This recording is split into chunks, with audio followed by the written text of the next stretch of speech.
Ambassador जो हैं उनको वहाँ पे उन्होंने मिनिस्ट्री ऑफ एक्सटर्नल अफेयर्स में उनको बुला के उस पर वो भी कर रहे हैं, अपना अपना प्रोटेस्ट भी उस पर लॉन्च करवा रहे हैं शायद कि जनाब आपने कैसे हमारे शिप्स जो गुजर रहे थे हरमुज पे उन पे आपने वो किया है, आपने फायरिंग की है। उन्होंने इंडिया में जो तैनात ईरान के सफीर मोहम्मद फतहली हैं उनको तलब किया और इस सिलसिले में अपना एहतजाज रिकॉर्ड कराते हुए गहरी तशवीश का इजहार किया है।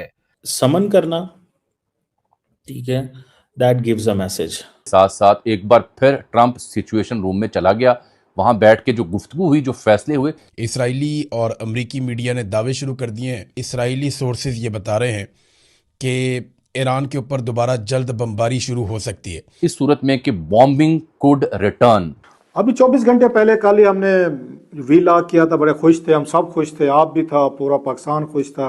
वो इस्लामाबाद में आएंगे और सदर ट्रंप आएंगे। मुज़ाकरात बढ़ गए, ट्रंप की पाकिस्तान आने की खबरें भी 2 नंबर। पहले इत्तला ये थी कि जुमेरात को मुज़ाकरात होंगे, फिर इत्तला आई कि पीर को मुज़ाकरात होंगे। अब जब पीर करीब पहुंची है तो इत्तला मिली है कि पीर को मुज़ाकरात इस्लामाबाद में नहीं हो रहे। तमाम जो तैयारियां मुज़ाकरात की वो भी ठंडी पड़ गई, ईरानी वफ्द ने आने से इनकार किया। क्योंकि अब से चंद घंटे पहले व्हाइट हाउस के सिचुएशन रूम में एक इमरजेंसी मीटिंग कॉल की गई है और अब इस मीटिंग की तफसीलात बाहर आ रही हैं कि अगर एग्रीमेंट ना हुआ या किसी तरह की बात ना बनी तो हम ईरान को फिर अटैक शुरू कर देंगे। डिमार्च कह लें या समन कह लें या कुछ भी ऐसा जो है वो किया गया है। नमस्कार दोस्तों, जय हिंद। जैसा कि आप लोगों ने क्लिप में देखा, दुनिया के सबसे बड़ी तेल लाइफलाइन स्ट्रेट ऑफ हार्मुज में फिर से हालात बिगड़ते नजर आ रहे हैं।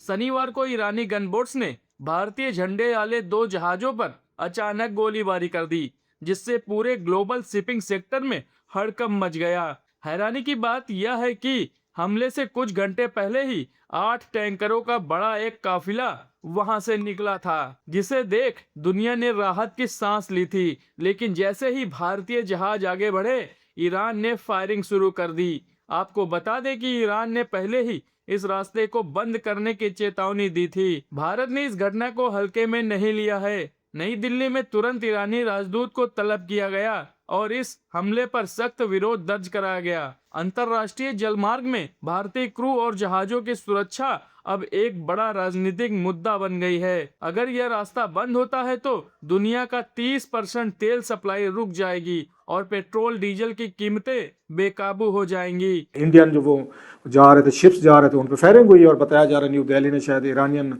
एम्बेसडर जो हैं उनको वहाँ पे उन्होंने मिनिस्ट्री ऑफ एक्सटर्नल अफेयर्स में उनको बुला के उस पर वो भी कर रहे हैं, अपना अपना प्रोटेस्ट भी उस पर लॉन्च करवा रहे हैं शायद कि जनाब आपने कैसे हमारे शिप्स जो गुजर रहे थे हरमुज पे उन पे आपने वो किया है, आपने फायरिंग की है।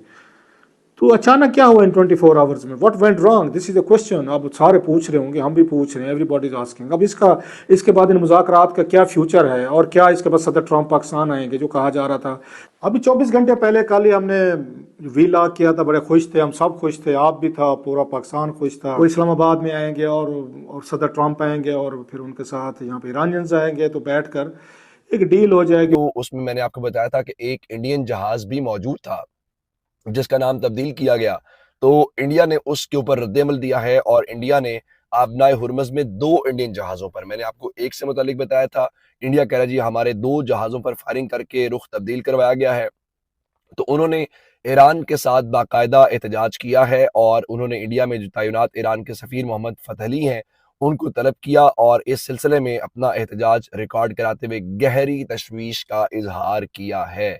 अच्छा, अब स्ट्रेट ऑफ हुर्मुज़ को जो बंद करने वाला मामला है उसको ट्रंप कहते हैं जी ये ईरान का ना 47 बरस से जारी एक पुरानी आदत है और ईरानी रहनुमा आबनाए हुर्मुज़ को बंद करना चाहते हैं, लेकिन अमेरिका उन्हें इजाज़त नहीं देगा कि वो हमें ब्लैकमेल करें। तो अब वो इसको ब्लैकमेलिंग समझ रहे हैं।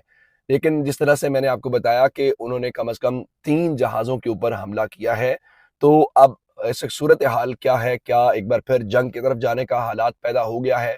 2 खबरें आप सुनेंगे तो आपको अंदाज़ा होगा। पहला तज्जिया है, अल जज़ीरा का तज्जिया है और अल जज़ीरा कहता है कि resumption of war more probable than any kind of negotiation. उनके मुताबिक इस वक्त ज़्यादा इम्कान ये है कि दोनों मुल्कों या दोनों फ़रीक़ैन के दरमियान एक बार फिर जंग शुरू हो जाए। अच्छा, एक तो तनाज़ा यहाँ पे है, उससे हट के तनाज़ा ये है कि ज़ाहिरन लेबनान के अंदर सीज़ फायर हो गया है, लेकिन लेबनान की सीज़ फायर के बावजूद हमने ये देखा है कि इसराइल वहाँ पर बमबारी जारी रखे हुए है। तो जब आप बमबारी जारी रखेंगे, तो फिर किस तरीके से आप ये समझ सकते हैं कि सीज़ फायर हो रहा है। दूसरा, इस वक़्त जो वॉल स्ट्रीट जर्नल है उसने एक दावा किया है कि US military reportedly preparing to board Iran linked ships in coming days. उनके मुताबिक इस वक्त अमेरिका की फौज इस बारे में तैयारी कर रही है कि इंटरनेशनल वाटर्स के अंदर जो ईरान के मुख्तलिफ ऑयल टैंकर्स हैं या उनके कमर्शियल जहाज़ हैं, उसके ऊपर बाज़ाब्ता तौर के ऊपर कब्जा किया जाए। तो जब ये सारी सूरत हाल हो, तो क्या आप समझते हैं कि तनाज़ा आपके जब जहाज़ों का ये मामला है, यानी ये जहाज़ों को आप कह रहे हैं कि अमेरिका के मुख्तलिफ जंगी जहाज़ आएंगे, उनके फ़ौजी उतरेंगे और वो फ़ौजी उतर के जो ईरान के मुख्तलिफ जहाज़ होंगे जिसमें उनके ऑयल टैंकर शामिल होंगे या उसमें उनके कमर्शियल जहाज़ होंगे, उसके ऊपर आप हमला करेंगे। तो क्या ईरान क्या करेगा? ईरान स्ट्रेट ऑफ हुर्मुज़ के मुतालिक बड़ी वाज़ेह बात कर रहा है, जिसमें सीएनएन ने दावा किया है कि ईरान ये कह रहा है कि Iran says ships that pay new security and safety fees will be given priority to pass through the Strait of Hormuz, while others may face delays। वो कह रहे हैं कि भाई अगर आप ये चाहते हैं कि आपको स्ट्रेट ऑफ हुर्मुज़ में से गुजारा जाए और आपको किसी किस्म की रुकावट का सामना ना करना पड़े, तो उसका आसान तरीका ये है कि जो इस वक्त ईरान की जानिब से बाज़ाब्ता तौर पे एक सिक्योरिटी फ़ीस का आगाज़ किया गया है, तो उस सिक्योरिटी फ़ीस के हवाले से उसकी अदायगी करें और वो अदायगी करने के बाद आपको गुजरने दिया जाएगा, अदरवाइज आपको इस बात की इजाज़त नहीं दी जाएगी। इसके बीच में अमेरिका के 2 जो एयरक्राफ्ट कैरियर हैं, उसमें एक जेराल्ड फोर्ड है और बताया गया है कि वो वहाँ पर इस एंटर हुए हैं और उनके साथ 2 डिस्ट्रॉयर्स भी मौजूद हैं।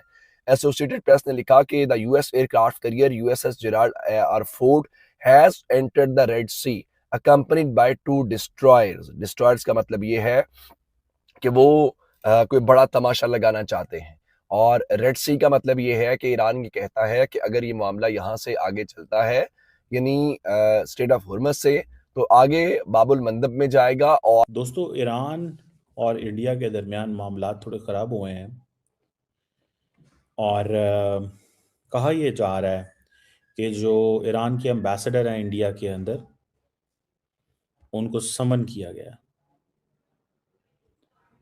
और वो समन इसलिए किया गया है कि एक इंडियन शिप जो है वो स्ट्रेट ऑफ हार्मुज़ में थी और वो वहाँ से क्रॉस कर रही थी। उसको पहले ईरानियों ने अलाउ किया और बाद में उसको रोका कि भाई आप नहीं जा सकते, इस बात के ऊपर, और उसके ऊपर गोलियां चलाई फिर। तो इस बात पे इंडियंस ने प्रोटेस्ट किया और कहा कि भाई आप ये ऐसे कैसे कर सकते हैं, how can you do this. इस बात पे वो जो